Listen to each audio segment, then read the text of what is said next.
on surveillance, corruption, and the illusion of innocent power. By Girubsar Lankar Idabaguz. Those who still believe that privacy is an inherent right live under an illusion. Not because laws have been abolished, not because democracy has been traded for repression, but because power, technology, and scale have consumed its meaning. What was once exceptional, controlled, and rare has now become the norm. What once seemed a tool of protection has become an infrastructure of surveillance. What was once visible and accountable is now largely invisible.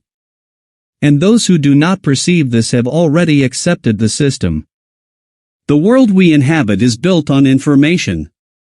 Those who possess it control a fragment of reality. Those who have access to data possess power. And data is collected in ways ordinary citizens can scarcely comprehend. Laws exist, procedures exist, lawyers exist, and yet many feel more powerless than ever. Not because the law fails to function, but because systems operate at scales that render oversight impossible. Systems have no moral intuition. Systems have no empathy. They know only access, only efficiency. The public is reassured with stories of technology, end-to-end encrypted, unreadable by third parties, your privacy is guaranteed. It sounds comforting, modern, and secure. But technology is not ethics. Encryption may protect a message in transit, but not the device on which it is written, not the microphone in the same room, not the camera that observes, not the metadata that reveals patterns in relationships, not the context in which we act, not the systems that possess access. Privacy is not a switch to be turned on or off. Privacy is a balance of power, and that balance has shifted. Modern citizens carry their surveillance instruments themselves: phones, laptops, watches, cars, televisions, smart speakers, everything connected, everything measurable, everything potentially accessible. This does not mean everyone is constantly being listened to. But it does mean eavesdropping is always possible, a constant shadow, unseen yet present.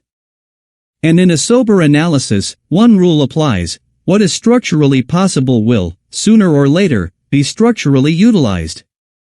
Not always through malice, but through the nature of systems and the logic of efficiency. Those who do not see this do not understand power. It is therefore rational, not paranoid, to shield oneself physically, to limit what one shares, to understand that privacy is an active practice, not a given. Not because one has something to hide, but because autonomy demands continuous action. And these systems extend far beyond individuals. They reach into companies, institutions, the medical sector, research centers, creative industries. Knowledge has value, and where there is value, there is interest. Economic espionage is not a fantasy, not a conspiracy theory. It is a recognized phenomenon, international in scope, subtle, legally complex, and effective precisely because it is barely visible. Data need not be stolen, proximity, access, relationships, these can suffice. And here, the boundary between public authority and private interest blurs. Governments, corporations, advisory networks, all entwined in gray zones where external oversight is nearly impossible.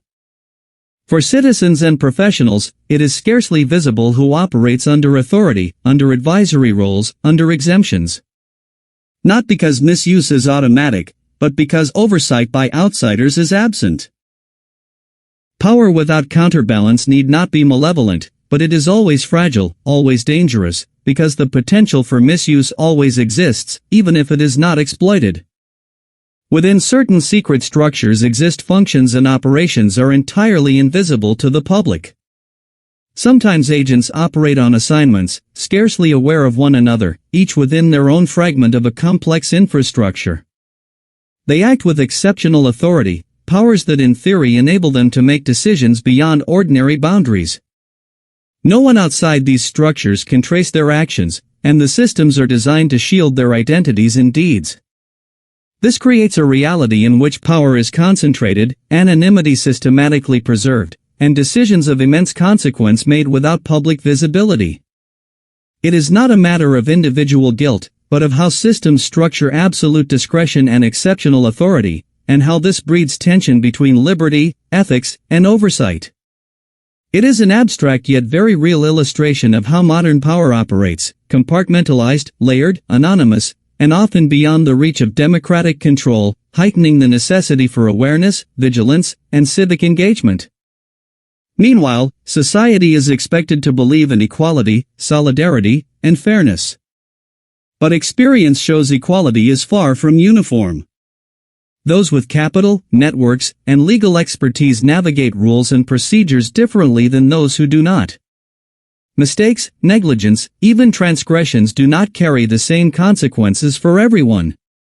The law is equal, but the outcomes are not. This erodes trust, even when all appears formally correct. Society itself has hardened. The respectable citizen adheres to rules and conventions but increasingly relies on a quiet, pragmatic morality of every man for himself. What matters is personal welfare, a better life, status, security. The wealthy, the influential, the powerful often use religion as a mask, outwardly pious, perhaps ritualistic, but without true belief in heaven or hell. Religion becomes a tool to deflect suspicion, a social shield to rationalize silence, bribery, and the protection of wealth. Belief in a higher punishment matters less than the belief that the world will not hold one accountable, so long as advantage is preserved. It is a subtle yet profound shift, a society in which ethics and justice are often replaced by strategy, fear of loss, and preservation of position. The judiciary is no absolute guarantee. Transparency is often a farce, and silent structures within courts operate as effectively as power mechanisms elsewhere. Class-based justice and corruption run rampant, sometimes visible, often hidden.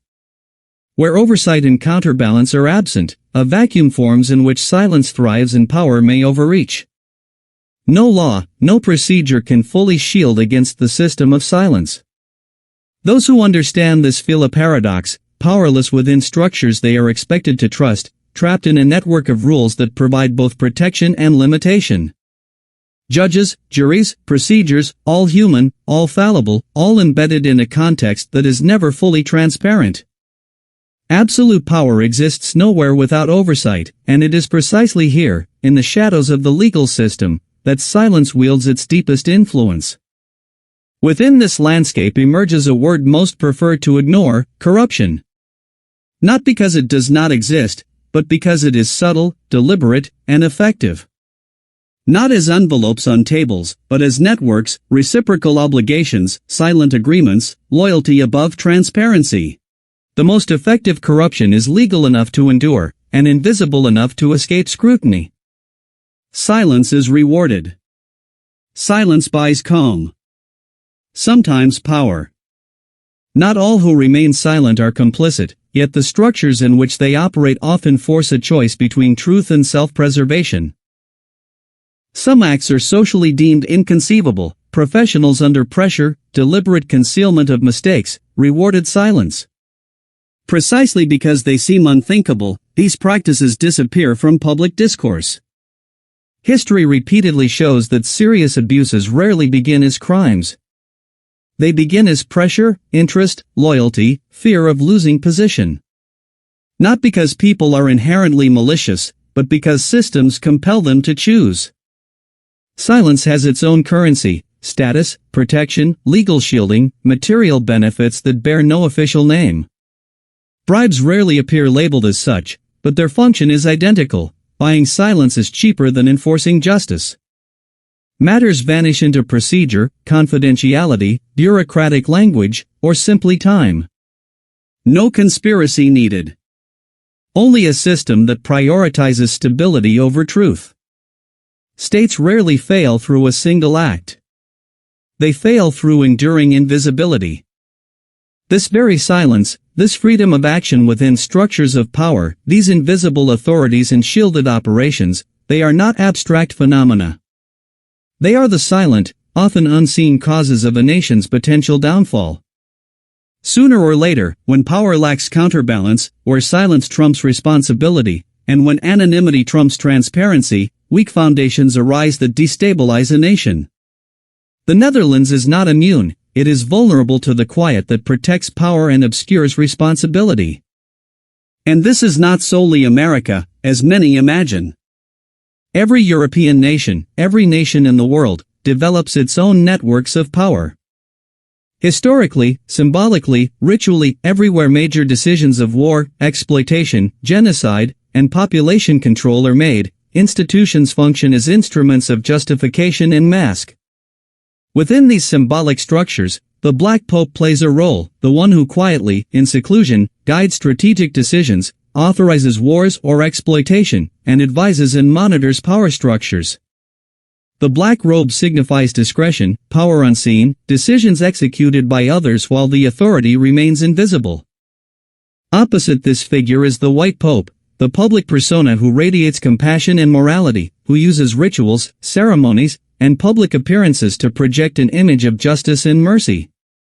Symbolically pure, he is the face that conceals the black pope's decisive hand, so the world sees what it wishes, and suspicion is averted. In this duality, black for strategy, white for appearance, power is camouflaged, ethical questions neutralized, and accountability displaced from those who truly decide to the rituals that feign righteousness. The public, the people, and the international community all see only the white facade. Real decisions and their implications remain cloaked in silence and discretion. It is an age-old mechanism, power preserved, silence rewarded, ethical scrutiny masked. Symbolism and ritual function as shields for those who execute power while the world is persuaded of compassion and order. Those who still seek truth, who remain vigilant, must recognize that everything once assumed privacy, equality, justice is layered atop power, observation, silent loyalty, and suppressed truth. The world is not what it promises. Systems are not what they appear. Awareness, attention, responsibility, and these remain the only guarantees of autonomy. This is not fear. This is maturity. This is vigilance. This is freedom. Thanks for listening.